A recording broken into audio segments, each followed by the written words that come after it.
একটা মেয়ে বারবার বারবার কান্নাকাটি করে গার উপরে পড়ে যাবে, ভীষণ কান্না করবে পাগলের মতো। কতটা দুর্বল আপনারা একটা মেয়ে আমাকে দেখেও বুঝতে পারছেন আমি আলমকে কতটা ভালোবাসি, আর রিয়া কতটা ম্যাক্সবিকে ভালোবাসে।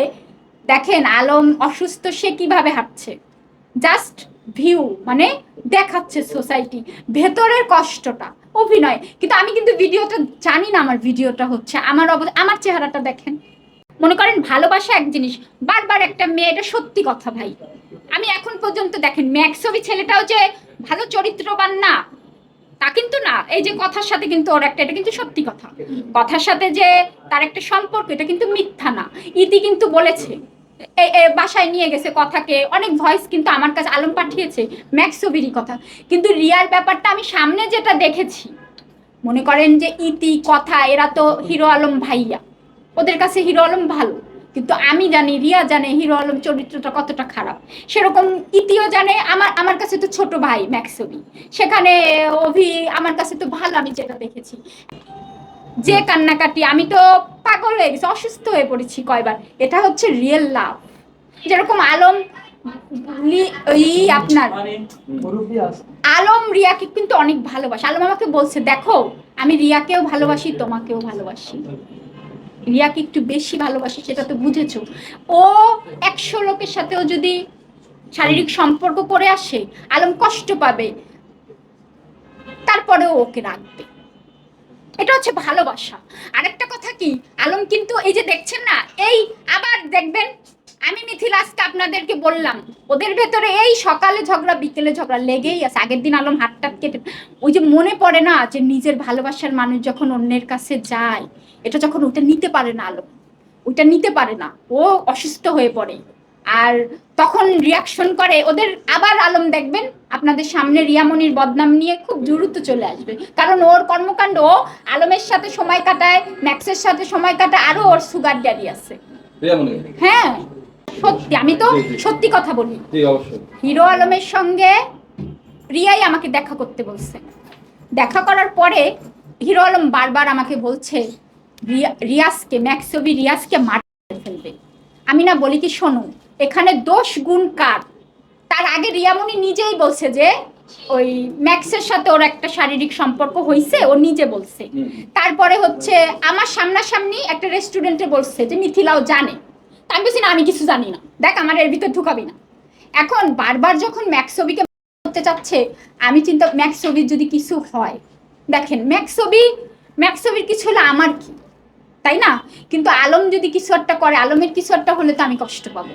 আমি ওকে বুঝাই বলছি কি জান তুমি আমার সাথে দেখা করো, আমি তো আমাকে সব খুলে বলছি, কার দোষ গুণ তারপরে তুমি বিচার করো, তুমি তো ওরে নিবাই তাহলে সত্যিটা জানো। ওই যেদিন ওদের কর দেয় ওই দিনই আমি হচ্ছে আপনার মহানগরে একটা রেস্টুরেন্টে ওর আমি বসি, তখন আমি সবকিছু খুলে বলি এই ঘটনা। ও ওইটা যে রেকর্ডিং করছে এটা কিন্তু আমি জানি না, আপনাদের ওই থানায় বসে একটা রেকর্ডিং চালিয়েছিল, আমি বারবার মুখ চেপে ধরছিলাম, আমি শুধু বলছিলাম আমরা পারিবারিকভাবে মিট করবো, এগুলো বইলো না। আমি বারবার চাচ্ছিলাম যে আমি তো জানি রিয়ার সঙ্গে থাকবে, আমি মিটমাট করছি, সেখানে আপনাদেরকে জানিয়ে সারা রিয়ামণিকে নিয়ে তুমি থাকবা, তাহলে তার 100 পুরুষের সাথে শুয়ে সহবাস করে আসলেও তুমি থাকবা, তাহলে এটা পাবলিকরে জানাবা কেন? তাতে কি তোমার সম্মান রক্ষা পেল?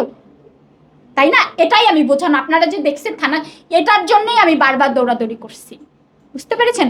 ওই রেকর্ডিংটা করার পরে আলম বলে কি রিয়াকে আসো আমরা ইসে যাই, 3 জনে আমরা মাওয়াই যাই। রিয়াকে বললাম, রিয়া বারবার বলছে না আমার শরীর ভাল লাগছে না। আমি সেটা আমি বাসায় আসি, বলে না বাসায় এসো না আমার ভাল লাগছে না। আলম বলে তুমি বাসায় যাও। আমি যাই, রিয়াকে দেখি গোসল করে বেরিয়েছে, সত্যি কথা একদম রিয়েল, একটা মিথ্যা কথা না, ওই দিনের ঘটনা। বেরোনোর পরে রিয়া বলছে কি এই তুমি আসতে নিষেধ করলাম না আজকে, আমি শোনো আলমের সাথে চলো আমরা দেখা করি। বেচারা কেমন করছে, বলছে দেখো মিথিলা আজকে আমি দেখা করবো না, আমার শরীরটা ভালো লাগছে না, তুমি আমার মেয়েকে নিয়ে তুমি তোমার বাসায় যাও, আমি রাতে নিয়ে আসবো। দ্রুত মেয়েকে রেডি করছি, করতে করতে না এর ভিতরে দেখি অভি ঢুকছে। মানে ও আমাকে দেখা, আমি যদি আলমকে বলে টলে দিই, এই জন্য ও অভি ঢোকার পরে বলছে কি আমরা কথার নামে একটা মামলা করতে যাব মিথিলা, এই জন্য আলমের সাথে আজকে দেখা করিনি, তুই এবার বলিস না। আমি না আমি বলবো না। যাওয়ার সময় আলমকে আমি খাবার দিয়ে রিয়ার মেয়েকে নিয়ে আমি বাসায় চলে গেছি। আলম কি করছে, আলমের মনটা না খাবারটা খায়ও নি, মনটা অস্থির লাগছে, ও রিয়ার বাসায় ঢুকছে যে রিয়ারে নিয়ে একটু বাইরে ঘুরবে, যে রুমের ভিতরে কোনো খারাপ ভাবে দেখেনি, কারণ রিয়া তখন রেডি হচ্ছিল ওরা বাইরে বেরোবে।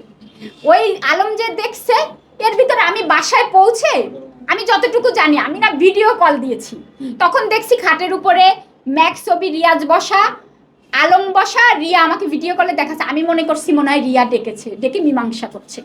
পরে আপু আমাকে ফোন দিয়ে, ওই যে মায়া আপু ফোন দিয়ে বলছে মিথিলা তুই আয়, আমি ছাদে বাচ্চাদের নিয়ে ভিডিও বানাচ্ছি।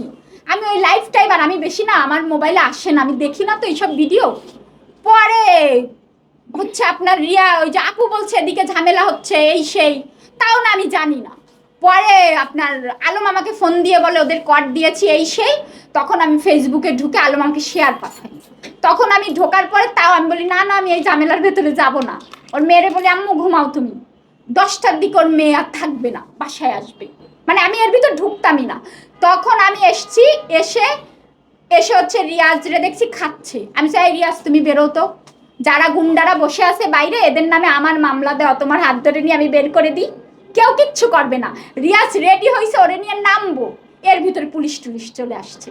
আর পুলিশ যখন রিয়াজরে নিয়ে গেছে, আমি আর রিয়া হচ্ছে পরে যাব, ওকে তো পুলিশ নেবে, কিন্তু ওই সময় যে ওই কথা মেয়েটা মেরেছে, রিয়া তো ওইভাবে ছুটে গেছে, আমি তো পরে আসছি, আমি রিক্সা গাড়ি কিছু পাচ্ছিলাম না, একদম একটা মিথ্যা কথা না এখানে। এইটাই ঘটনা, আমি তো জানি না কে না কে মেরেছে।